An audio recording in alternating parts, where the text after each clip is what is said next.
Hello praise the Lord everyone.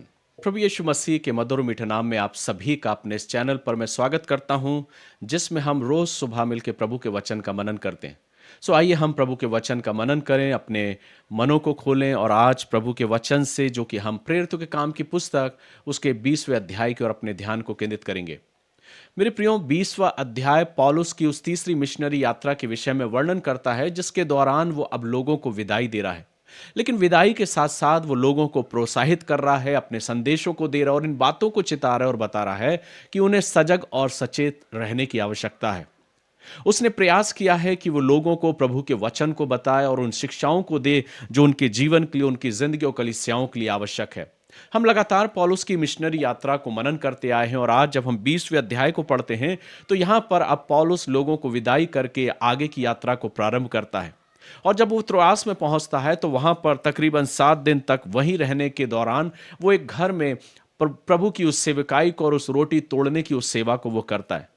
लेकिन जब हम वचन को पढ़ते हैं तो यहां पर पाते हैं कि त्रोआस में जब यूस्तुस नामक एक नौजवान है जिसको पौलुस जीवित करता है। जैसे कि वचन में हम पढ़ते हैं कि एक ऐसी कलीसिया जो प्रभु के वचन को सुनने के लिए लौलीन है।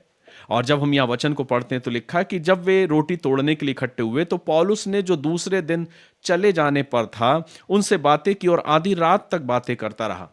एक ऐसा संदेश सुनने वाली कलीसिया, एक ऐसी विश्वासी कलीसिया जो पौलुस के द्वारा प्रभु के उस अगम्य संदेश को सुन रही है।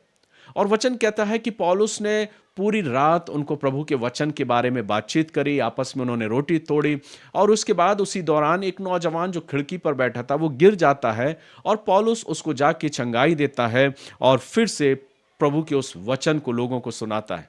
और वचन सुनाते सुनाते लोगों को पता ही नहीं चला कि कब सुबेरा हो गया। और फिर उसके बाद पौलुस उनके साथ, जैसा कि परमेश्वर के वचन को बांटते हुए, जैसा वचन में लिखा है कि जब हम पढ़ते हैं कि और ऊपर जाकर रोटी तोड़ी और खाकर इतनी देर तक उनसे बातें करता रहा कि पौ फट गई। फिर वह चला गया और वे उस जवान को जीवित ले आए और बहुत शांति पाए। पौलुस अपनी तीसरी मिशनरी यात्रा में जब आप इस पूरे 20वें अध्याय को पढ़ेंगे तो यहाँ पर हम पौलुस के द्वारा प्रभु की सेवकाई को कलीसिया के बीच में प्रभु के वचन को बांटने के बारे में, रोटी तोड़ने के बारे में और चंगाई के बारे में हम वर्णन पाते हैं। लेकिन लगातार हम पौलुस की मिशनरी यात्राओं को हम मनन कर रहे हैं और बार बार हम इस बात को देख रहे हैं कि पौलुस एक शहर से दूसरे शहर को जाता है, आराधनालय में प्रचार करता है, उन यहूदियों से वो बात करता है या उन याजकों से वो बात करता है और वाद विवाद करते हुए प्रभु के वचन को उनके मध्य में रखता है। मेरे प्रियो, जब इस वचन को हम मनन करते हैं तो 20वां अध्याय का जो सार अगर हम देखें तो हम इस बात को पाते हैं। जब इस वचन को पढ़ते हैं तो लिखा है कि पौलुस ने लोगों को एक सच्ची आराधना करने का एक जज्बा दिया और उनको सीख दी। पौलुस ने उन्हें सिखाया कि एक सच्ची आराधना क्या होती है। पौलुस ने उन्हें सिखाया कि एक सच्चा मसीही जीवन में किस प्रकार की सेवकाई होती है। और पौलुस उनको सिखाता है कि एक सच्ची सेवकाई वो है जिसमें नम्रता होती है और एक सेवक को नम्रता के साथ, विश्वास के साथ, परिश्रम करते हुए प्रभु के वचन को आगे बढ़ाना है और दूसरों की भलाई और चिंता करना है। पौलुस के जीवन में इन सब बातों को हम देखते हैं कि पौलुस का जीवन एक ऐसा जीवन था जो परिश्रम से भरा हुआ जीवन था, विश्वास से भरा हुआ जीवन था, प्रभु की सामर्थ से भरा हुआ जीवन था। वो नम्रता के साथ प्रभु की सेवकाई को वो कर रहा था और कई बार उसे निर्णय लेना पड़ते थे। जब विरोध होता था तो वो उस स्थान से निकलकर कहीं दूसरी जगह जाकर प्रभु के वचन को और उन विश्वास की मंडली को प्रभु के वचनों को सुनाया करता था। बहुत प्रभु के साथ एक ऐसा तालमेल और पवित्र आत्मा उसको एक ऐसी अगुवाई देता था कि वो स्वयं अपनी बुद्धि के आधार पर नहीं पर प्रभु की बुद्धि के अनुसार परमेश्वर के उस सेवकाई को और उस राज्य का प्रचार निरंतर वो करता रहा। जब इस वचन को हम पढ़ते हैं तो हम इस बात को देखते हैं कि उसने लगातार लोगों की चिंता करी, दूसरों की भलाई चाही और दूसरों के प्रति वो चिंतित था कि लोगों के जीवन में प्रभु का वचन पहुंच पाए। उनकी जिंदगी से जुड़ी हुई समस्याओं का उसने निदान किया और एक मजबूत कलीसिया की उसने स्थापना करी, लोगों को सिखाया, लोगों को चिताया और स्वयं के जीवन के द्वारा इस बात को प्रकट किया कि कैसे एक मसीही सेवक को इस मसीह सेवकाई में अपने आप को नम्रता और दीनता के साथ अपने जीवन को आगे बढ़ाना और दूसरों की भलाई, दूसरों की चिंता करते हुए अपनी सेवा को अंजाम देना है। जब आप इस वचन में पढ़ेंगे तो हम इस बात को पाते हैं कि पौलुस ने कभी भी अपने लिए कलीसिया से और लोगों से कुछ नहीं चाहा। जैसा हम जानते हैं कि पौलुस एक टेंट मेकर था और वो लगातार अपने व्यवसाय को किया करता था, और जो अर्निंग उसे मिलती थी उस अर्निंग के द्वारा वो कई मिशनरी यात्राओं को वो किया करता था। हम कहीं नहीं पाते इस बात को वर्णन पाते हैं कि कहीं उसने इस बात का जिक्र किया हो, लेकिन उसने कलीसियाओं को सिखाया। स्वयं के जीवन के लिए या स्वयं के लिए उसने कभी कोई चाहत नहीं करी, और जब वचन को पढ़ते हैं तो कभी भी उसने कलीसिया से, लोगों से धन की डिमांड नहीं करी, धन नहीं मांगा कि वो उसके लिए धन दें, उसकी यात्राओं के लिए धन दें। और दूसरी बात, उसने कभी अपनी प्रसिद्धि नहीं चाही। जब आप पूरे प्रेरितों के काम की पुस्तक को पढ़ेंगे तो आप ये पाएंगे कि पौलुस का एक ऐसा जीवन था कि उसने कभी लोगों से या उन विश्वासी भाई बहनों से कभी भी इस प्रकार की डिमांड, इस प्रकार की इच्छा जाहिर नहीं करी कि लोग उसको सहयोग करें, सहायता करें, लेकिन वो स्वयं व्यवसाय करता था, स्वयं परिश्रम करता था, और उससे जो अर्निंग होती थी उससे वो अपनी मिशनरी यात्राओं को निरंतर आगे बढ़ाया जाता था। उसके साथ ही साथ जो कुछ भी उसने किया, जैसा वचन कहता है कि जब वो प्रभु के वचन को सुनाता है, बांटता है, जैसा नौजवान को जो मर गया था उसको उठाता है, वो गले लगाता है और वो जीवित हो जाता है, चंगाई को पाता है। और हम वचन में देखते हैं कि जब वो प्रभु के वचन को सुना रहा है तो लोग उसके आंचल को छूकर, उसके वस्त्रों को छूकर अपने बीमारों पर डाल दिया करते थे, और जो बीमार है वो चंगे हो जाते। उसके अंदर इतनी सामर्थ्य थी कि उसके वस्त्रों को छूने के द्वारा लोग अपने जीवन में चंगाई को पा रहे थे। जो दूसरे प्रवृत्ति के लोग थे, जो अपने जीवन में जादू टोना करने वाले थे, वे भी सोचने लगे कि हम भी पौलुस के समान यीशु का नाम लेकर चंगाइयों के कामों को करने लगे, और उन्होंने प्रयास भी किया। लेकिन वचन कहता है कि उन दुष्ट आत्माओं ने कहा कि हम पौलुस को भी जानते हैं और यीशु मसीह को भी जानते हैं, लेकिन हम तुम्हें नहीं जानते, जो कि कल हमने वचन में पढ़ा था। तो जो बात हम देखते हैं कि पौलुस ने बहुत ही निस्वार्थ सेवा को किया, उसने लोगों से डिमांड नहीं करी, उसने अपनी प्रसिद्धि नहीं चाहिए कि देखो मैं कितना अधिक प्रभावशाली प्रचारक हूं या प्रभु का सेवक हूं, कि जब मैं मार्ग से निकलता हूं तो लोग चंगे हो जा रहे हैं, मेरे वस्त्रों को छूने के द्वारा लोग चंगे हो जा रहे हैं, लोग मेरे वस्त्र से अपने वस्त्रों को छुलाकर अपने बीमारों पर अगर डाल दे रहे हैं तो लोग चंगे हो जा रहे हैं। कभी पूरे इस प्रेरितों के काम की पुस्तक में हम कहीं ऐसा जिक्र नहीं पाते कि पौलुस ने अपना नेम और फेम चाहत की हो या प्रसिद्धि की कामना की हो। नहीं मेरे प्रियो, लेकिन वचन ये कहता है कि उसने लोगों को एक सही शिक्षा दी, एक सही मार्ग पर लेकर गया और लोगों को प्रभु यीशु मसीह के बारे में भी बताया। उसका एक ही लक्ष्य था, और वो लक्ष्य ये था कि कलीसिया को विश्वास में मजबूत करे। और उस कलीसियाओं को मजबूत करने के लिए, उन मसीही भाई बहनों को मजबूत करने के लिए वो प्रभु के उस सुसमाचार को लोगों को बताता रहा और बताता गया और सिखाता गया, और लोगों को मजबूत बनने के लिए कहा कि वो विश्वास में दृढ़ और मजबूत हों। जब वो विदाई ले रहा है तो फिर से वो लोगों को मजबूत बनने के लिए, मसीह विश्वास में और स्ट्रांग बनने के लिए उनको सिखाता है, चिताता है। लेकिन जाते जाते वो लोगों को चेतावनी भी देता है, और वो कहता है कि मेरे जाने के बाद तुम्हारे बीच में बहुत से भेड़िए आएंगे जो तुम्हारे मध्य में आएंगे और तुम्हें भटकाना चाहेंगे विश्वास की राहों से और अपनी शिक्षाओं के द्वारा।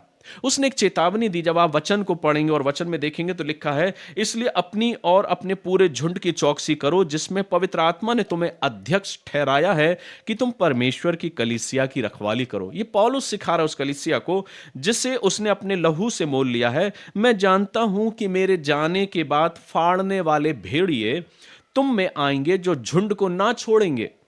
तुम्हारे ही बीच में से भी ऐसे ऐसे मनुष्य उठेंगे जो चेलों को अपने पीछे खींच लेंगे और टेढ़ी मेढ़ी बातें कहेंगे। इसलिए जागते रहो और स्मरण करो कि मैंने 3 वर्ष तक रात दिन आंसू बहा बहा कर हर एक को चितौनी देना ना छोड़ा। यहां पौलुस अपनी उस सेवकाई के प्रति इतना गंभीर है और उस कलीसिया के प्रति इतना गंभीर है, सजग और सचेत है। वो कहता कि मैंने दिन रात तुम्हारे लिए आंसू बहाए हैं, मैंने दिन रात आंसू बहाकर तुम्हें सिखाया है, तुम्हें पाला है, तुम्हें बड़ा किया है। और उन्हें एक चेतावनी भी देता कि सजग और सचेत रहो कि कोई तुम्हें बहकाने ना पाए अपनी शिक्षाओं के द्वारा। और आगे कहता है, और अब मैं तुम्हें परमेश्वर को और उसके अनुग्रह के वचन को सौंप देता हूं जो तुम्हारी उन्नति कर सकता है और सब पवित्र किए हुए लोगों में साझी करके मिरास दे सकता है। मैंने किसी के चांदी, सोने या कपड़े का लालच नहीं किया। देखिए पौलुस जैसा भी प्रारंभ में मैंने कहा कि पौलुस ने कभी किसी से कोई डिमांड नहीं करी प्रभु की सेवकाई के दौरान। वो स्वयं इस बात को कह रहा, मैंने किसी के चांदी या सोने या कपड़े का लालच नहीं किया, तुम आप ही जानते हो कि इन्हीं हाथों ने मेरी और मेरे साथियों की आवश्यकताएं पूरी की है। यहां पौलुस इस बात को बता रहा है कि मैं स्वयं परिश्रम किया, स्वयं मैंने मेहनत किया, अपने व्यवसाय को अंजाम दिया, और जो कुछ मैं अर्न करता था, जो कुछ मैं कमाता था, उस कमाई के जरिए के द्वारा मैंने अपनी सेवकाई को, जो प्रभु की सेवकाई, उसको मैंने किया और प्रभु के राज्य का विस्तार को मैंने किया। और इसलिए वो कहता है कि तुम इन बातों को जानते हो कि मैंने मेरे साथियों की आवश्यकताओं को पूरा किया। मैंने तुम्हें सब कुछ करके दिखाया कि इस रीति से परिश्रम करते हुए निर्बलों को संभालना और प्रभु यीशु के वचन को स्मरण रखना अवश्य है, जो उसने आप ही कहा है, लेने से देना धन्य है। ये पौलुस की शिक्षा थी। ये कहकर उसने घुटने टेके और उन सब के साथ प्रार्थना की। तब वे सब बहुत रोए और पौलुस के गले लिपट कर उसे चूमने लगे। वे विशेषकर इस बात से शोकित थे जो उसने कही थी कि तुम मेरा मुंह फिर ना देखोगे। तब उन्होंने उसे जहाज तक पहुंचा दिया। सो मेरे प्रियो, जब हम यहाँ पौलुस के बारे में पढ़ते हैं, पौलुस प्रार्थना कर रहा है, लोगों को चूमा दे रहा है, उन्हें विदाई दे रहा है, तो विदाई भी सेवकाई का एक हिस्सा है। वो कहता है कि अब तुम मुझे देखने ना पाओगे, मेरे मुंह को देखने ना पाओगे। सो कलीसिया इस बात से गमगीन होती है, पौलुस को विदाई देती है और पौलुस उनसे विदा लेकर अपने आगे की यात्रा को प्रारंभ करता है। लेकिन जाते जाते वो उन्हें एक चेतावनी देता है, उन्हें सिखाता है कि अपने आप को बचा के रखना, ऐसे फाड़ने वाले भेड़ियों से जो तुम्हारे बीच में आएंगे, अपनी शिक्षाओं के द्वारा टेढ़ी मेढ़ी बातें करके तुम्हें भरमाना चाहेंगे, लेकिन तुम सजग और सचेत रहना।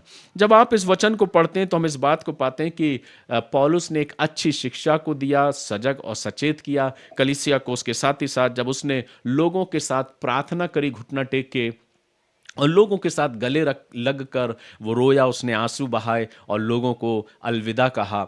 इन बातों से हमें सीखने को मिलता है कि वो उसने लोगों को शिक्षा दी, वो लोगों से प्यार करने वाला था, और इस बात को भी उसने जाना कि विदाई भी सेवकाई का एक हिस्सा है। और जब उसने सेवा करते हुए निकला तो वो काफ़ी भावुक हुआ और लोगों से गले मिलकर लोगों को अलविदा कहा और अपनी आगे की यात्राओं को किया। सो मेरे प्रियो, पौलुस के द्वारा जो बात हम सीखते हैं इस वचन के द्वारा, कि पौलुस हमें अपने इस वचन में, जिसमें 20वें अध्याय को हम पढ़ते हैं, तो वो ये बातें सीखने को मिलती हैं कि जब हम पूर्ण परमेश्वर की सेवकाई में उतरते हैं तो पौलुस के जीवन से बात को पाते हैं कि वो स्वयं आत्मनिर्भर सेवक था। उसने अपने स्वयं आत्मनिर्भर होकर प्रभु के वचन की सेवकाई करी, और उसने कहा भी कि मैंने ना तुम्हारे चांदी, ना तुम्हारे सोने, ना तुम्हारे कपड़े की लालसा मैंने नहीं करी, पर मैंने अपने साथियों की हर एक आवश्यकताओं को स्वयं मैंने अपने इन हाथों के द्वारा पूरा किया। सो देखिए मेरे प्रियो, प्रभु की सेवकाई में जब वो था तो स्वयं आत्मनिर्भर बनकर स्वयं अपने उस सेवकाई को वो अंजाम देता गया, और प्रभु के बताए रास्ते के अनुसार, दिशा निर्देश के अनुसार एक स्थान से दूसरे स्थान तक एक सेवकाई को उसने किया और एक आदर्श देकर मुझको और आपको गया है। इसलिए आवश्यकता है मेरे प्रियो, जब हम इस 20वें अध्याय को पढ़ते हैं तो हम इस बात को देखें कि पौलुस एक ऐसा जन जो प्रभु की सेवकाई में उतरा, पूर्ण दृढ़ता के साथ कलीसियाओं की स्थापना करी, कलीसियाओं को उसने बनाया, लोगों को सिखाया, प्रभु की सही शिक्षा वचन से उसने दी, बहुत से आश्चर्य कर्मों को किया। अपनी प्रसिद्धि नहीं चाहिए, अपने नाम को नहीं चाहा कि अपने नामों को प्रकट करे कि देखो मेरे द्वारा कैसे कैसे काम किए जा रहे हैं, कुछ नहीं किया मेरे प्रियो, लेकिन उसने पूर्ण विश्वास योग्यता के साथ प्रभु के वचन की सेवकाई को किया और अपने जीवन से सिर्फ और सिर्फ प्रभु के नाम की महिमा करी। जहां कहीं उसने कलीसियाओं की स्थापना करी, उसने लोगों को वहां निर्धारित किया, उन सेवकों को निर्धारित किया और उनके हाथों में वो सेवा सौंप कर उनसे वो विदा लेकर वहां से आगे गया और प्रभु के काम को वो अंजाम देता गया। सो ये 20वां अध्याय प्रेरितों के काम का मुझे सिखाता है कि हम और आप भी अपने जीवन में जब सेवकाई के क्षेत्र में उतरते हैं, हम चिंतित ना हो किसी बातों के लिए। प्रभु हमारा रक्षक, हमारा सहायक और हमारा प्रबंध करने वाला, जिसने पौलुस को संभाला, उसकी अगुवाई करी, वो मेरा और आपका भी सहायक शिक्षक है, मेरा प्रबंध करने वाला। इसलिए आवश्यकता है कि हम और आप अपने जीवन में प्रभु के उस मार्ग में जब आगे बढ़ते हैं तो प्रभु के राहों में आगे चलते विश्वास योग्यता के साथ हम चलें और उस प्रभु पे विश्वास करें और अपने जीवन में प्रभु की सेवकाई को संपूर्ण समर्पण होकर करने वाले हो सके, तब प्रभु हमें अपनी आशीष प्रदान करता। आइए हम प्रार्थना करें, प्रभु का धन्यवाद दें आज के सुंदर और आशीषित पल के लिए।